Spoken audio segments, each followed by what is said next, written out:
Assalamualaikum warahmatullahi wabarakatuh. Selamat siang dalam sejahtera untuk kita semua. Saya di sini Khairul Rizky akan membawa informasi mengenai peran penting seseorang membawa berita dalam dunia komunikasi publik. Pemeriksa atau pada hadirin yang terhormat, di era modern saat ini, informasi dapat menyebar dengan sangat cepat dan serius. Hari ini kita menyaksikan berita melalui televisi, media, radio, maupun internet. Baik, semua informasi tersebut adalah sosok yang memiliki peran penting, yaitu pemain berita adalah news presenter. News presenter ini bukan hanyalah bertugas untuk membawa berita tetapi menghapus antara informasi dan masyarakat. Cara seseorang printer yang menyampaikan berita dapat menentukan apakah pesan tersebut dipahami dengan baik atau justru diabaikan oleh pendengar. Apa sih pembawa berita itu?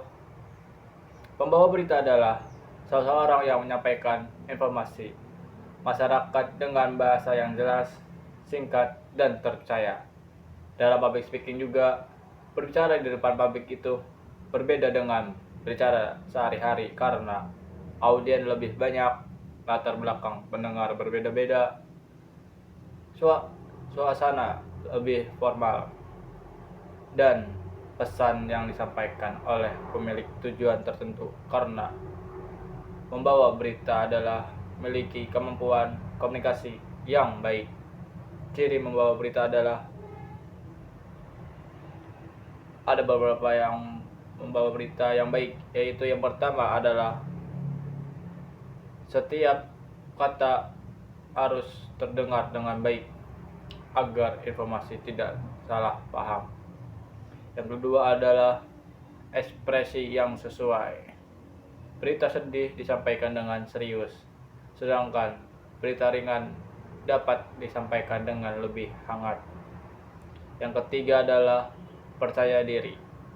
Walaupun berbicara di depan banyak orang bisa menimbulkan rasa gugup, seorang printer juga harus dapat tetap terlihat tenang di dalam publik.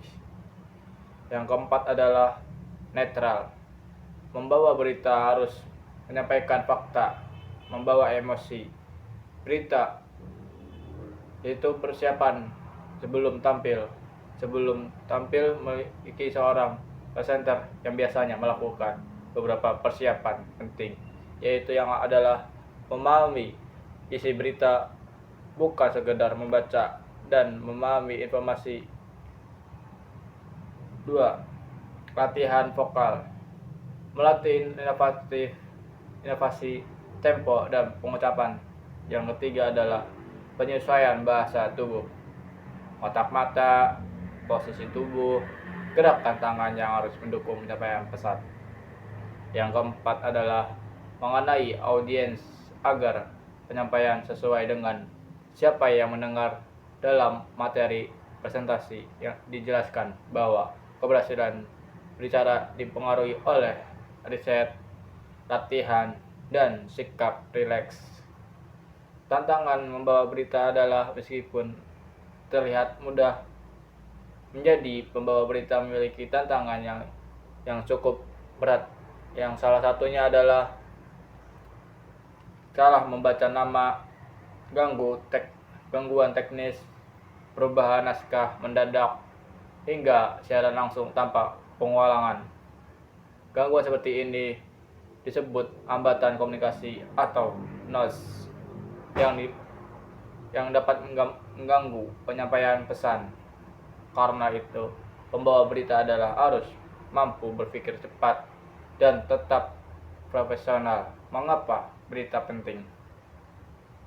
Hadirin yang saya hormati, pembawa berita yang sangat penting adalah mereka membantu masyarakat memahami informasi yang benar.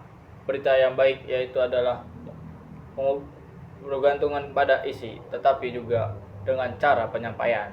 Karena itu, informasi sedang sederhana yang penting jika disampaikan dengan menarik. Sebaliknya, informasi penting bisa terasa membosankan jika disampaikan tanpa teknik komunikasi yang baik. Sebelum saya menutupi materi yang saya sampaikan, semoga kita bisa memahami bahwa pembawa berita adalah bukan hanyalah pembaca teks, tetapi juga seorang komunikator publik yang harus memiliki kejelasan suara, kepercayaan diri, atau objektivitas dan kemampuan menarik perhatian audiens. Kemampuan beri adalah tidak secara instan, tetapi juga dapat dibangun melalui latihan dan pengalaman. Karena itu, kemampuan seperti seorang membawa berita juga penting bagi kita sebagai mahasiswa atau presentasi maupun kehidupan profesional nanti. Saya, Kai Rizky, mengucapkan terima kasih atas perhatian pemirsa. Assalamualaikum warahmatullahi wabarakatuh.